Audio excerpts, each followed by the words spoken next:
For FL1 News, I'm Josh Durso, and this is Inside the Finger Lakes. Today, we are talking with Cindy Wade, former Canandaigua City Councilor. She recently announced her bid to succeed longtime Assemblyman Brian Kolb in the 131st District. Cindy, welcome to you. Well, thank you, Josh, and thanks for having me. Okay, so the first and probably the easiest question I'll throw at you is the why. Why are you running, and why did now feel like the right time? You know, that is an excellent question. I did talk with, I've known Brian Kolb for a long time and really supported all the great work he's done down in Albany. Our region is so much better off for having Brian as our representative.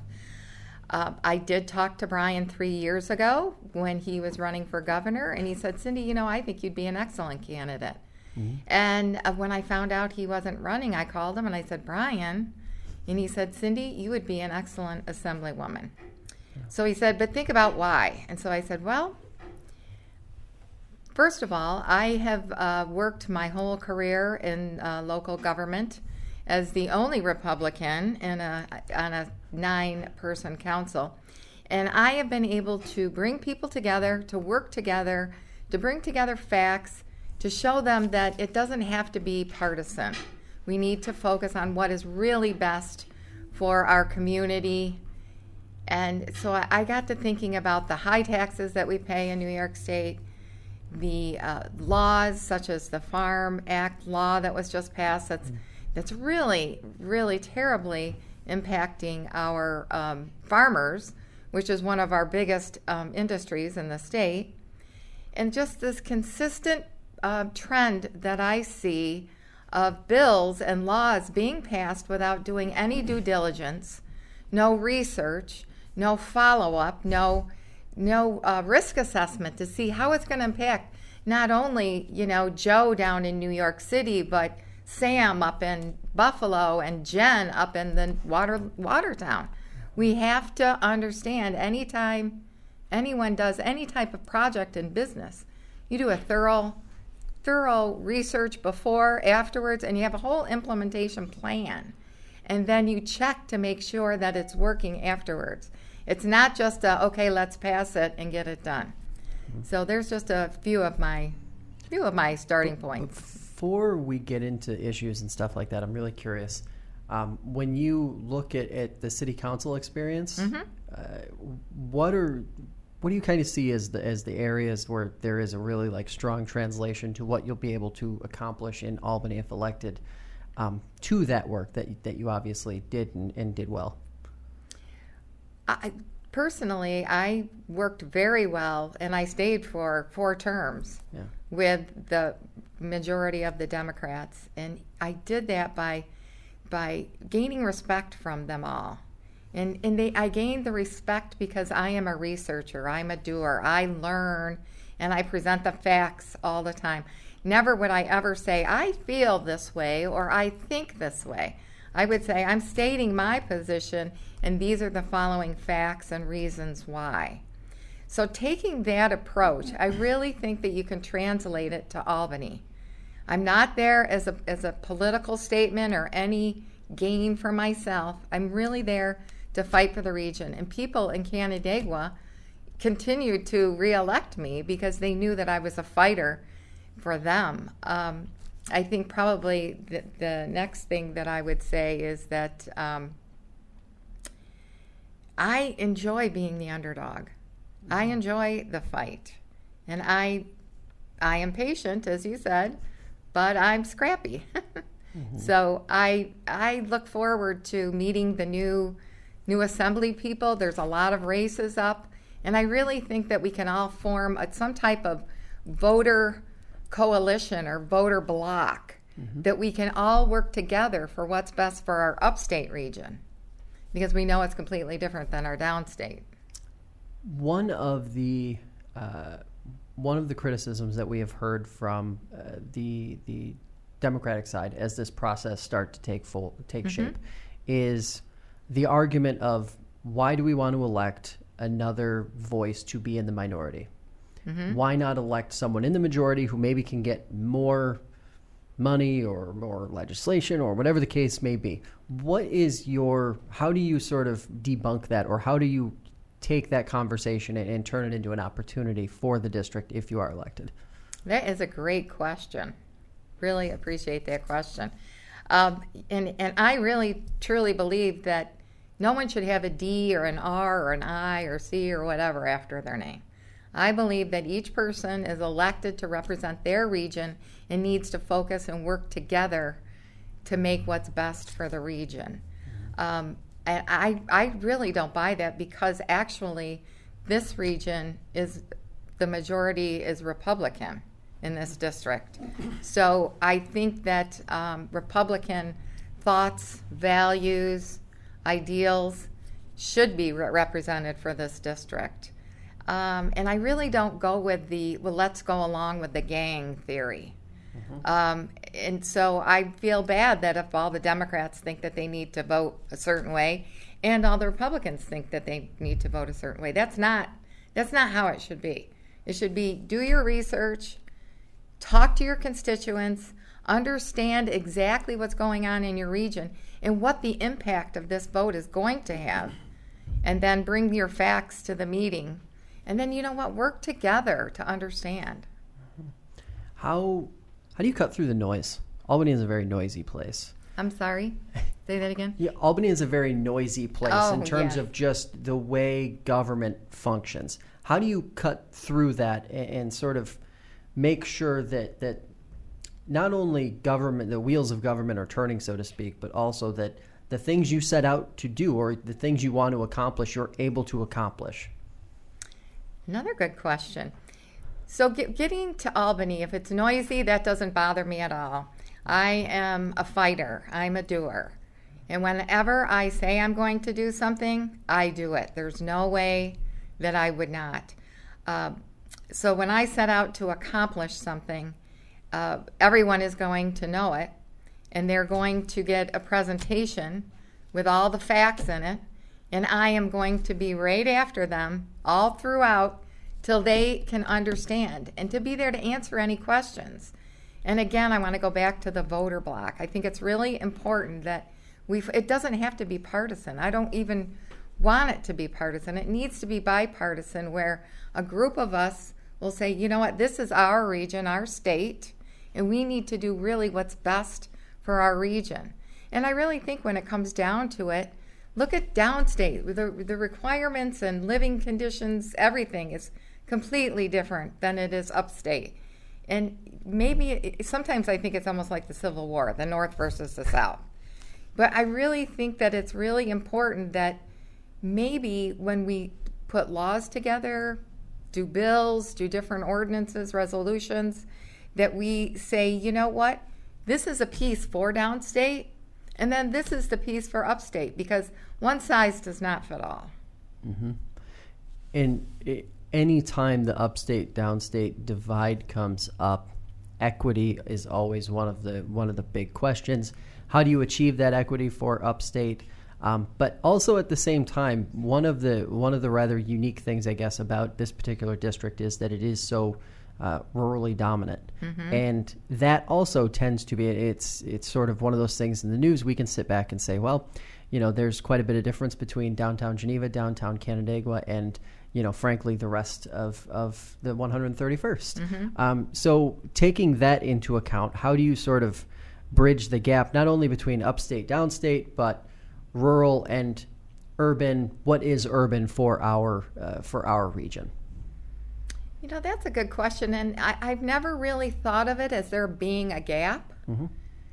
So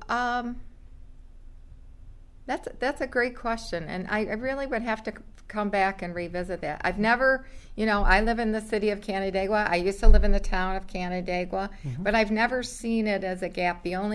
I see the strengths of both regions, the strength of the vibrant downtown, the strengths of the strong agriculture we have.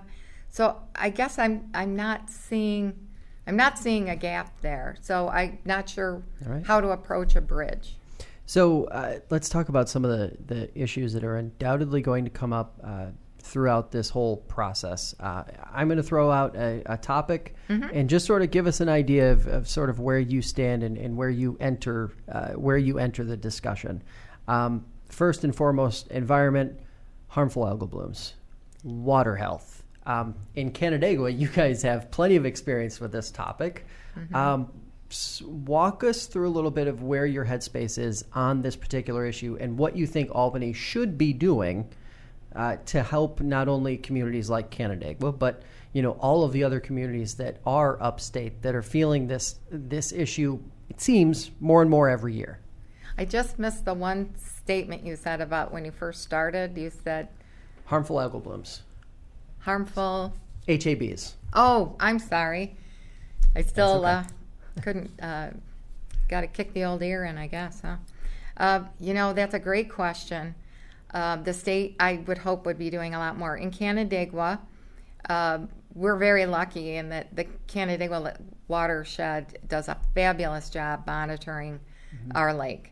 We do have trouble in the summer with the blue-green algae and things like that come in. What I would like to see, and have done a lot of research on, is the state boating launch that we have in Canandaigua. So when that was actually developed years and years ago, they should have limited the number of boats that come in. So what happens is people come in, and I think it's great that everybody comes in and uses our lake, but I think that it's overused on the weekends. And we should have a limit, because what happens is everybody parks at Kershaw. And it's literally not good for the water quality. Let me just put it that way, in a nice way. So if you go down the lake, the water quality is so much better.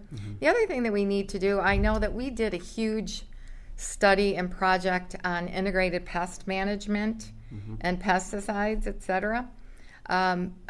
It's important to follow Cornell's integrated pest management. So when you look around our watershed, 70% of it is is agriculture, which obviously we're going to use fertilizers, all kinds of things that are going to flow into the lake. Somehow we need to find a way, and I know the watershed is working on this, to stop some of that water, some of that runoff from coming into our lakes. So as we sort of progress through the environmental issues, obviously having two large landfills in Ontario and Seneca County, two of the largest landfills, I should say, is pretty much a constant flashpoint.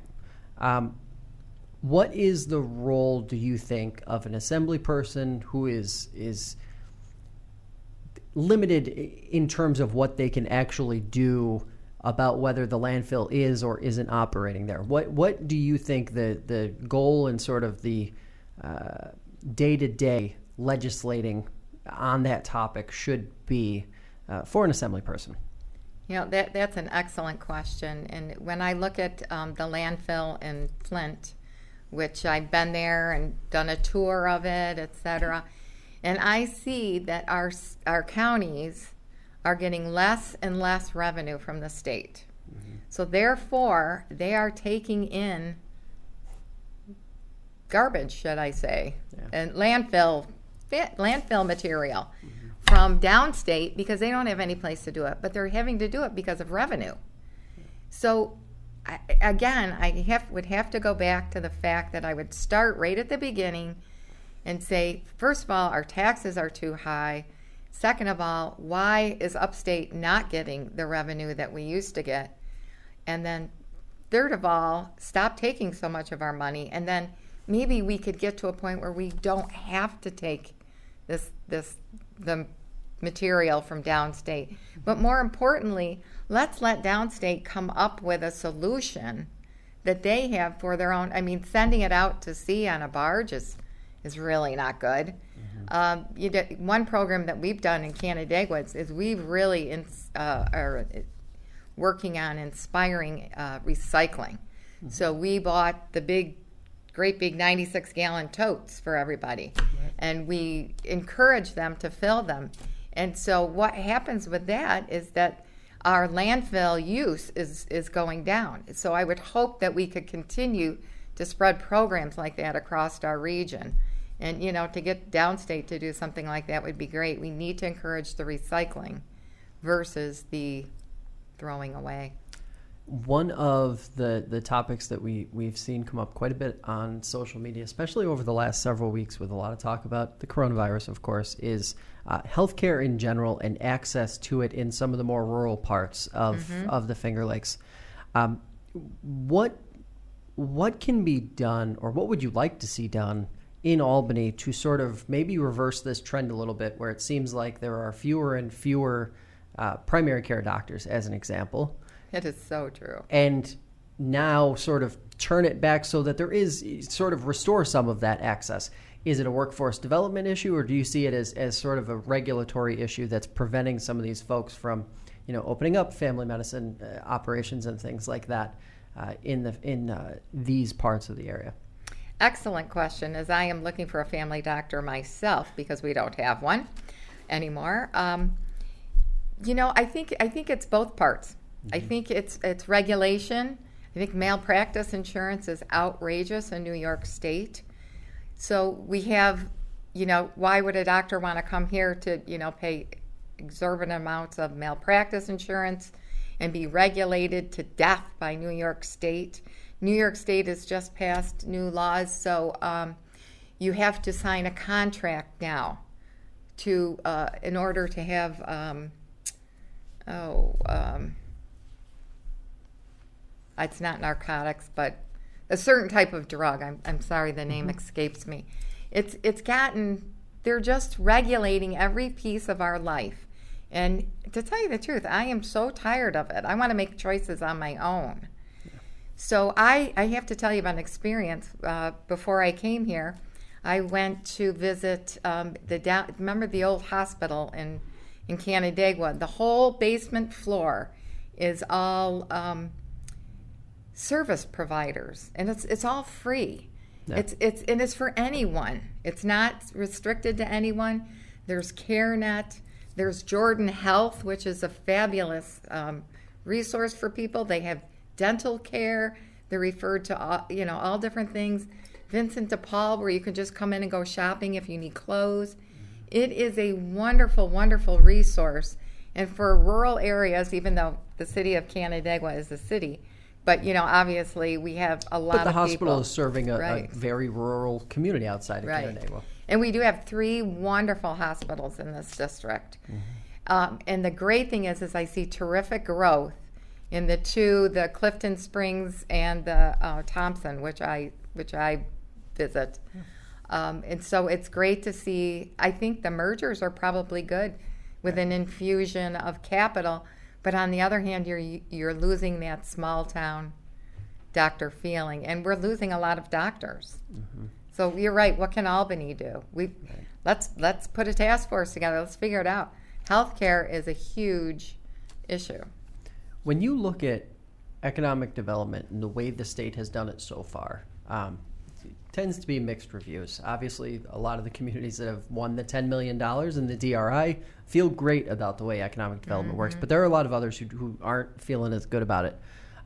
Where do you land in the way economic development is approached right now versus the way it was 5, 6, 7 years ago before the DRI process really got underway? And what would you like to see maybe change to perhaps spread some of the wealth around beyond just a couple sort of pinpointed communities? I think you just hit the nail right on the head with that. Spread it around to more communities. So the city of Canandaigua has applied 4 or 5 times for the DIR and has not gotten it. Yeah. And always finish second or third. And these programs are great, but really, I think that you don't have to spend a lot of money to go have this whole grant. Basically, it's like a grant put together, a whole project put together to say, hey, I need the $10 million. Let's look at all the need up here in this region. There's so much need for so many different communities, and instead of giving the $10 million to revitalize your downtown project, I would really like to see them say, you know what, we may we're going to increase your CHIPS fund so you can improve some of your infrastructure. Or we're going to give you money towards, sidewalk repair. We're going to give you money towards lowering your taxes. The governor right now is proposing, because the Medicaid bill has blown up, and it's so far in debt. It's Medicaid itself is $4 billion in debt. Mm-hmm. The proposed budget is a $6 billion deficit. So in Ontario County, for example, their whole Medicaid bill is $50 million. The taxpayers pay 54% of that, $27 million. Mm-hmm. So now he says, oh, guess what? We got to close this deficit. It doesn't matter that I mismanaged the whole project and too much money went to the wrong places. But let's go ahead and we're going to give you less Medicaid money so that your county taxpayers can kick in more. That's not right. So instead of, I think that economic development is essential. Most communities have a great economic development team put together to mm-hmm. help bring it in. But with all the excessive regulation, the high taxes, it is like climbing a brick wall without a rope. Mm-hmm. And where does the workforce development piece fit in? Because it seems like if you talk to anyone who's running a small business, the criticism is frequently, look, we have X number of open positions and we don't have anyone to fill them. Mm-hmm. Of course, we see the headlines that, New York State is losing population, but to that end, what do you think Albany could maybe do differently to help the workforce development issue that a lot of these smaller, more rural communities are dealing with right now? That's a great point. When I was visiting the centers today, there was a poster on the board about a workforce, I don't want to say task force, but a workforce group mm-hmm. that helped you to go in to see what job you may be more suited for, show you different jobs that were available. And I think more programs like that would be really good. I've been looking for training programs, I know, for my son, and I just am not seeing them like I used to years and years ago. So, and it seems like there is a huge push. Everybody needs to go to college and get a job. And so once you have $100,000 in student debt, you can't go work for minimum wage or barely or part-time or whatever. I know that Pactiv, that's in Canandaigua, they are constantly looking for people. They cannot get enough people to fill all the positions they have. And I'm really not sure why. The jobs are there, the people were there, so how do we bring them together? So as you look forward, obviously you've got petition passing time, and then mm-hmm. you're going to have to really start hitting the campaign trail hard.